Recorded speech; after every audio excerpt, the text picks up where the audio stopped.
Good day to all of our investors and guests. This is the Rudd Commentary Podcast. I'm your host, Josh Rudd, and I'm the managing partner and principal wealth advisor here at Steer Wealth. For our new listeners who may not be familiar with who we are, at Steer Wealth, we manage investments for successful families, high-performing professionals, and organizations across the country and become your very own proactive investment management team, confidant, and personal wealth advisor so you can relax and focus your time and energy on what's important to you. Well, it's winter here in Texas, and my wife continues to tell me that February is the month to get out and trim the trees, clean out the flower beds, and get ready for new growth that will be coming soon.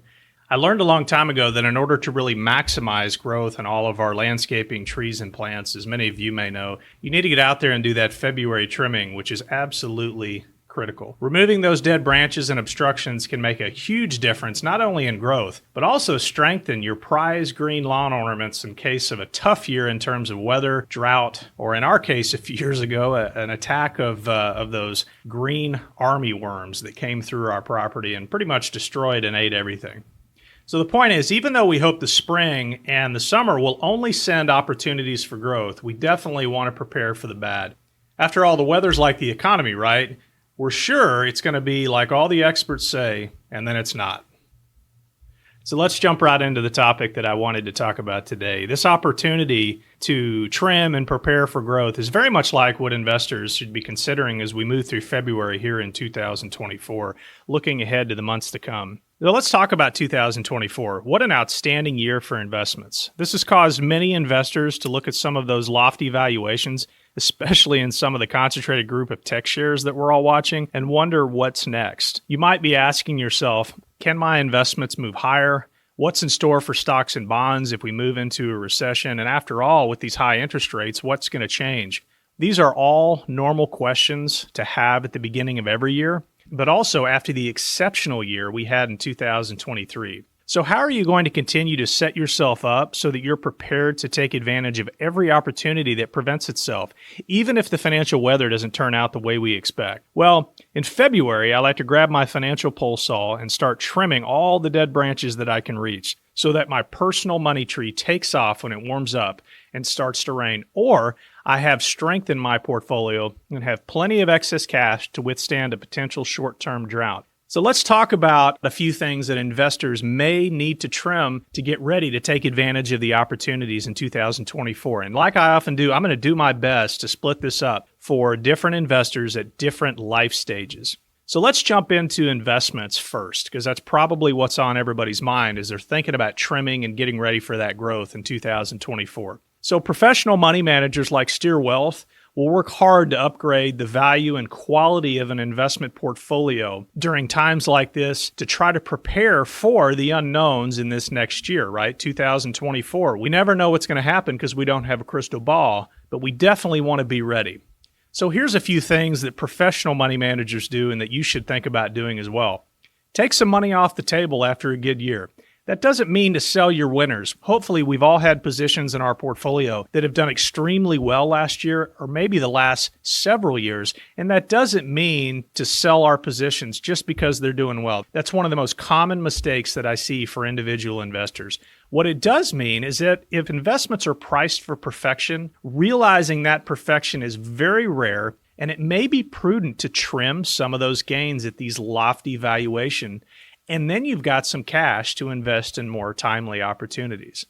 Another thing to do is just to trim the dead branches out of your portfolio to make room for that growth when the sun shines and we get all that rain. And what am I talking about when I say dead branches? We're not talking about the winners. We're talking about investments that may have declined in quality. So what are these? Companies where their advantage has changed or no longer exist.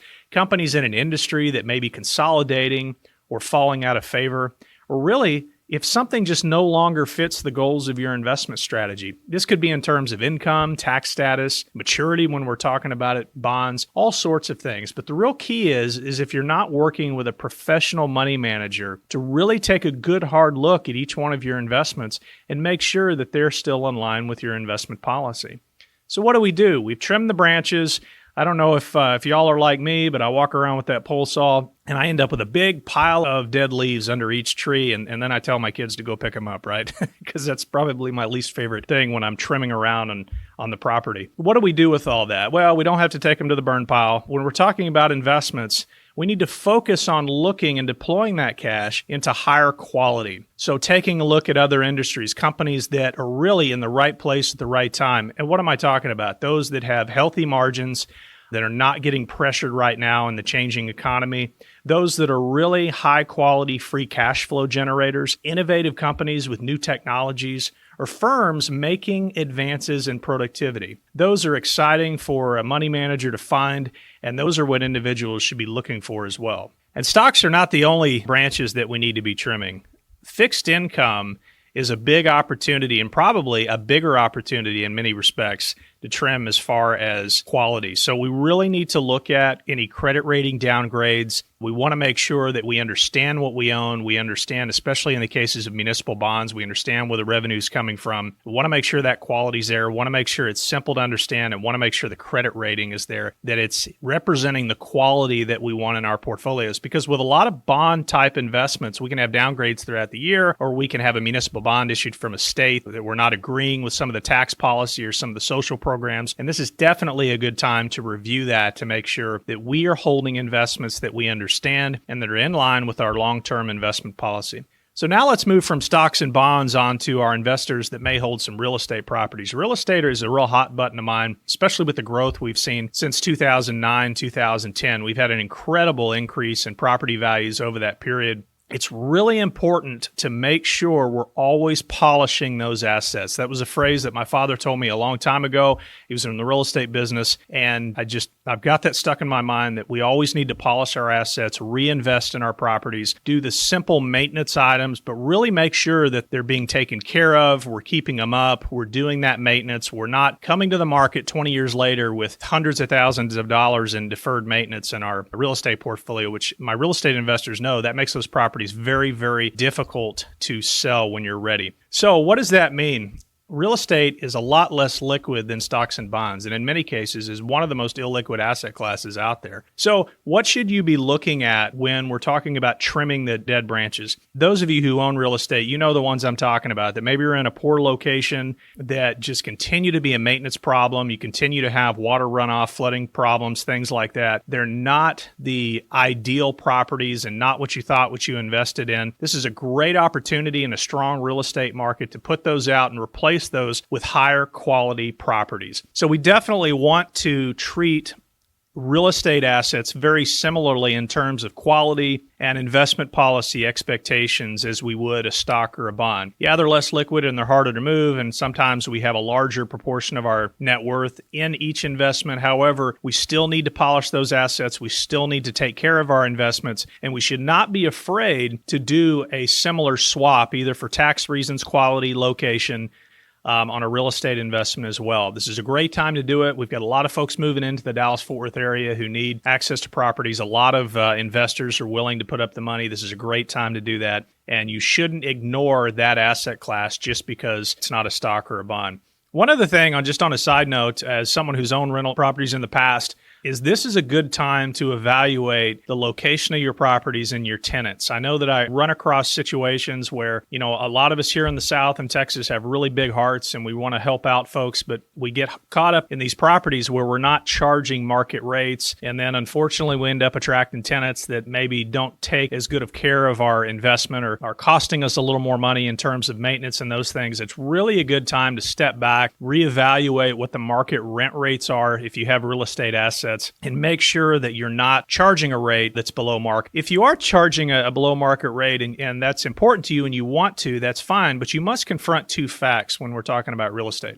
If a tenant can't pay the market rate, then you probably can't afford to pay for the property maintenance on the property. I mean, you may have extra money, right? But you're probably losing money or you're not getting the return on investment that you had anticipated. The second, if a tenant's not paying the proper rate on the property and then they're not putting in the maintenance and taking care of the property, which unfortunately is often common, then your property's probably worth less than it was if the tenant was paying whatever that market rate is. That's just the time value of money, especially if you've got deferred maintenance or you're not keeping up the property because you don't have enough money coming coming in the door to make those capital improvements. A couple of things I want to move on to before we go on to just some advice for younger investors, and we'll talk a little more about this later, is just stress. The last thing is for investors who may be retired or relying on a fixed income, if your investments are causing you stress, if you're losing sleep at night, those are some branches you may want to focus on trimming as you're looking at your strategy and your investment portfolio. But we'll talk a little more about that later.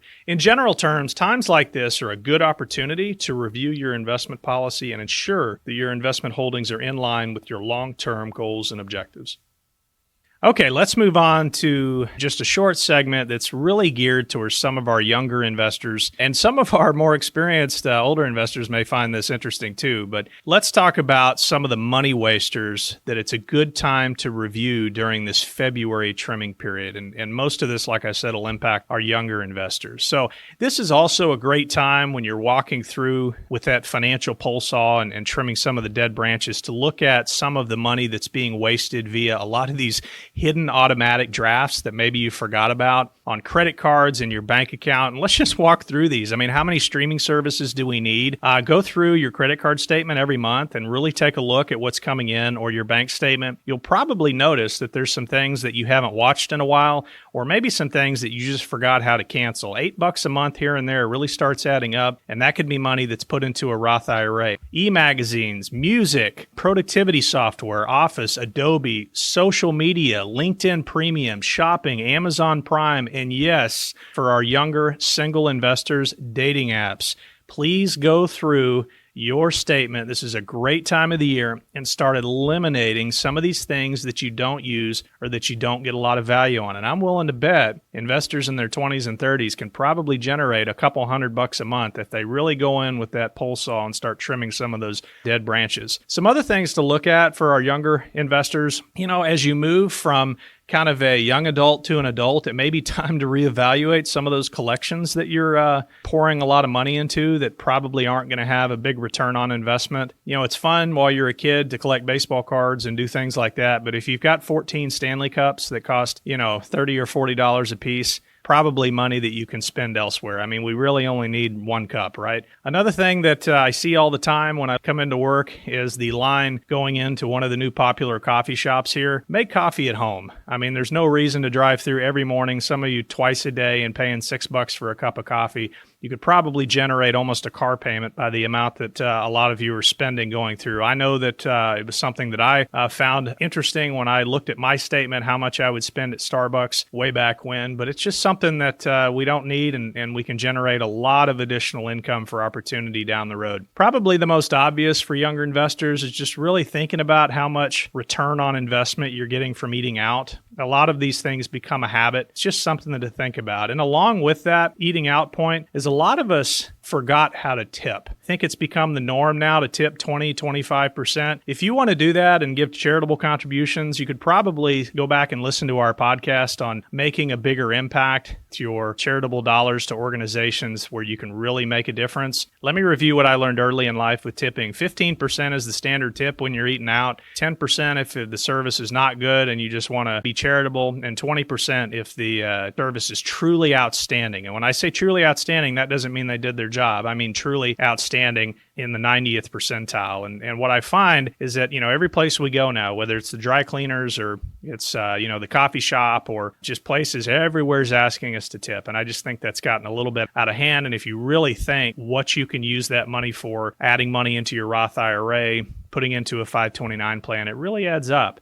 Another thing that I want to do before I move on to the next segment for all our investors is take time to leverage the incredible social media we have now and go through your house and sell stuff you don't use and put that money into more productive means, or donate that to charity, or give it to a family member that may use that. My wife and I have a rule in the house. If we haven't touched something in the last 12 months, except for tools and things that really hold their value, we're probably not going to use it ever. And that keeps us from accumulating stuff. So my house right now is going through and selling stuff we don't use, putting it on Facebook Marketplace, taking it to the resale shop, and we get our kids involved so we can get together and pay for that big spring vacation that we go on. It's really exciting. We kind of all work together and we make a game out of it. But for those of you who don't have a large family and maybe a little bit younger, you can use this to have additional funds to take advantage of investment opportunities as they come up in a year like 2024. Now I want to move on to the last segment, which is really important to me.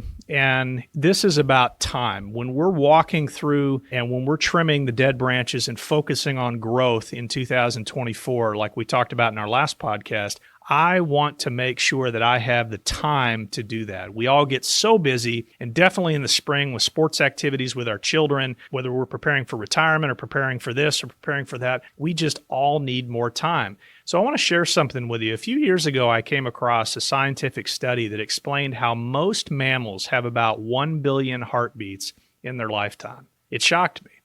It doesn't really matter which mammal you look at, from a rabbit to an elephant. If you stop and think about this for a second, a rabbit lives about 3 years on average, while an elephant can live up to 80. All that with about 1 billion heartbeats in their lifetime. Now, as humans, we have pushed that number higher, closer to 2 billion due to advances in clean water, diet, medical tech, and all that innovation that we have. But this idea had a tremendous impact on me and how I spend my time. I've become much more aware of how I spend my time and my desire for a return on investment of each individual heartbeat of my life. I found that I now spend more time with my family, friends, and am trying very hard to eliminate any of those dead branches from my conversations, relationship, business, and just general time wasters throughout the day. I want my time to be more impactful without all the filler.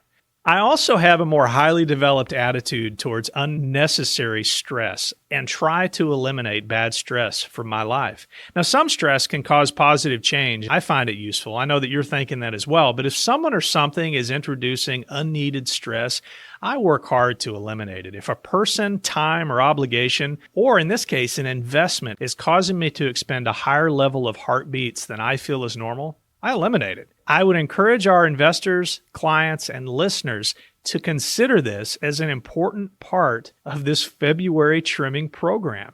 So as you work through this financial trimming process and think about really cleaning up your financial lives and eliminating that financial waste and recapturing those dollars that are just floating away into oblivion, or selling those things that you're not using, you've got more time to evaluate other business opportunities or investment opportunities, real estate, travel with friends or family, exploring a new hobby, business, meeting new people that aren't filler, not wasting your time and not stressing you out, people that are building you up and not drawing you down. Try hard to eliminate that wasted time so you can focus your heartbeats on the things that bring you, your family, satisfaction, and focus your time on energy on what's important to you. And at Steer Wealth, we love being a part of that.